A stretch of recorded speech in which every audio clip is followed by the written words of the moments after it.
Welcome to My Therapist is Out.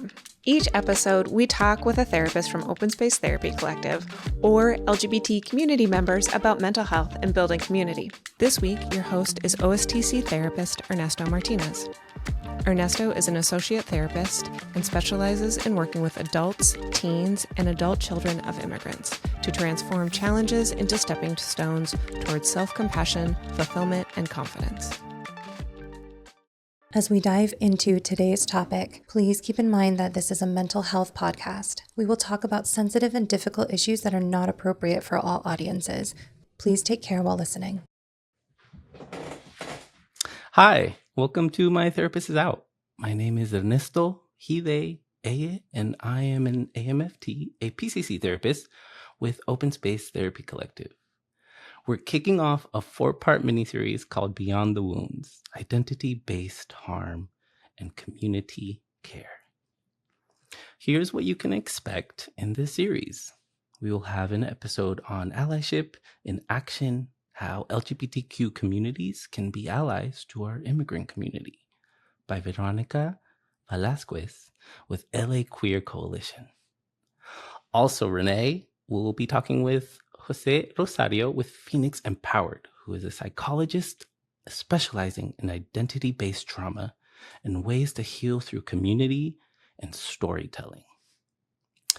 And finally, 2 upcoming episodes where our therapists here from OSTC will talk about embodiment and generational strength when utilizing community to safeguard and heal from identity-based harm.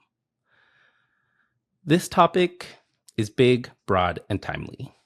Currently, our political landscape is targeting and scapegoating the LGBTQ community, and we are seeing institutions of care caving to the pressures of these political attacks. During these times, we know who picks up caregiving: our community members. On a personal note, I look at this topic through an intersectional lens. Being a queer adult child of immigrants, this topic has historically carried layers to it that we see playing out today even. For the purposes of this segment, when we're talking about identity-based harm, we are including both individual experiences like the labeling, stereotyping, denial of opportunities or access, verbal and mental abuse, discrimination, and violence.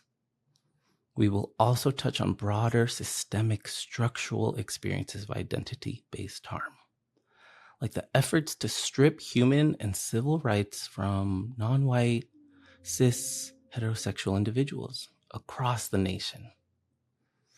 Related to the topic of identity-based harm, we will be exploring community-based care in its different facets. This may touch on the nature of community-based care through actions like mobilization, following the targeting of individuals and communities at large. This community-based care can look like mutual aid efforts, boycotts, and protests, for example. Community-based care also includes the facilitation and preventative responses that center the long-term safety and wellness of individuals and communities at large. Think harm reduction strategies or know your rights workshops that are really popular right now. I've already started using some terminology that folds into our topic and may be further explored in this series.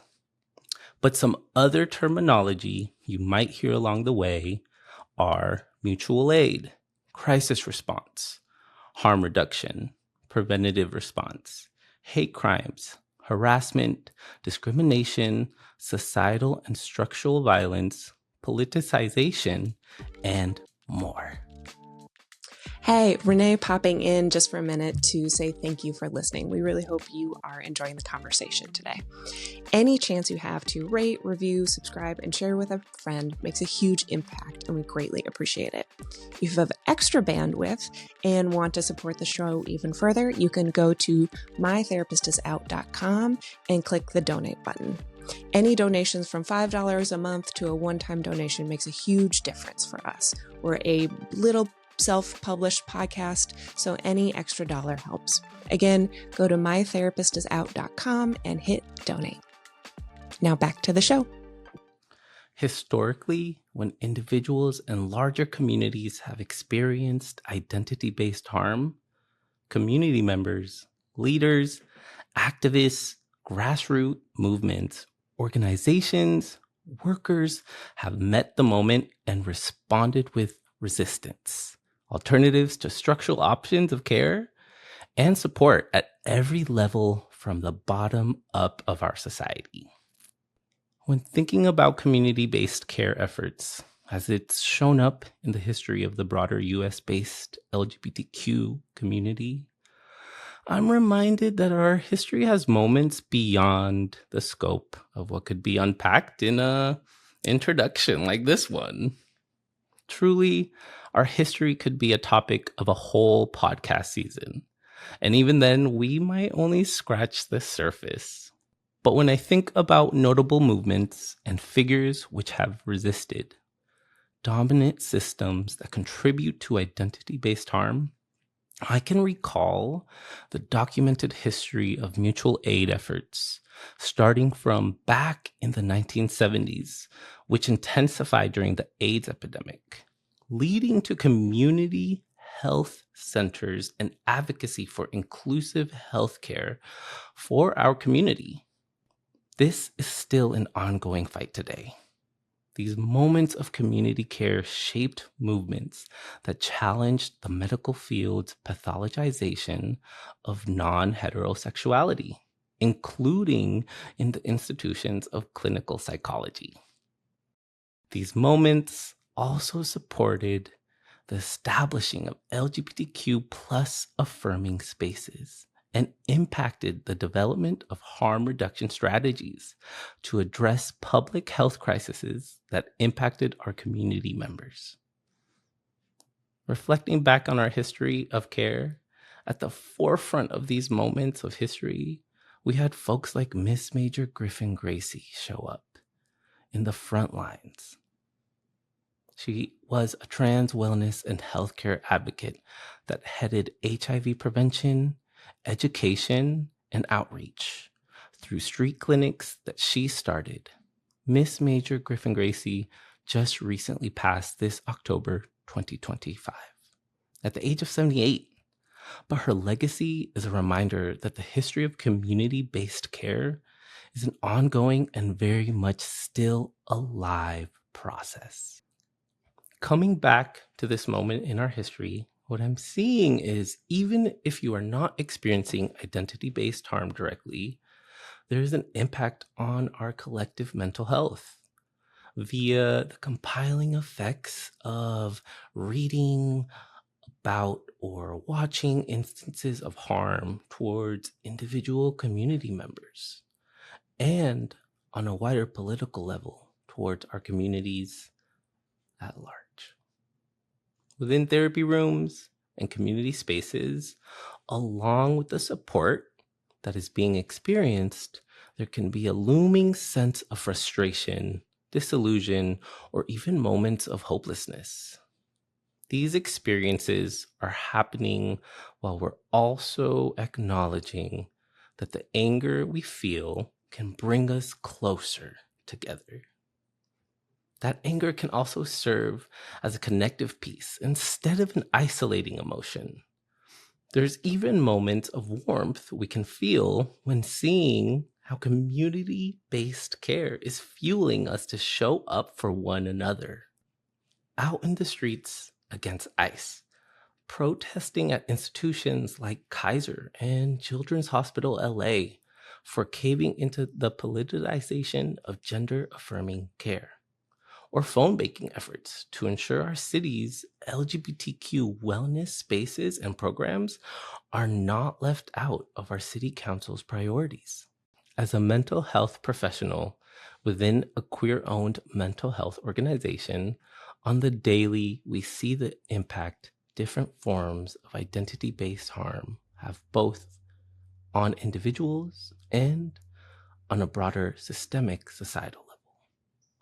We see the impact on LGBTQ bodies immigrant bodies, disabled bodies, neurodiverse folks, and the larger BIPOC community, which can look like hypervigilance, anxiety, depression, fatigue, just to name a few. We also witness the different ways that the long-term effects of sustained stress due to long periods of time navigating discrimination and harm can manifest in people's lives. This can manifest through their relationships with themselves and others. In our mental health roles, it's also important for us at OSTC to lean into a community-based care approach.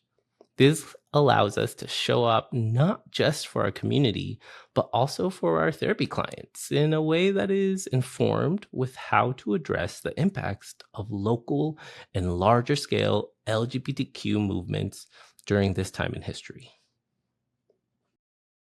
I want to end with highlighting something here. An undercurrent of sorts that is alive and living when we practice showing up in a community-based care approach.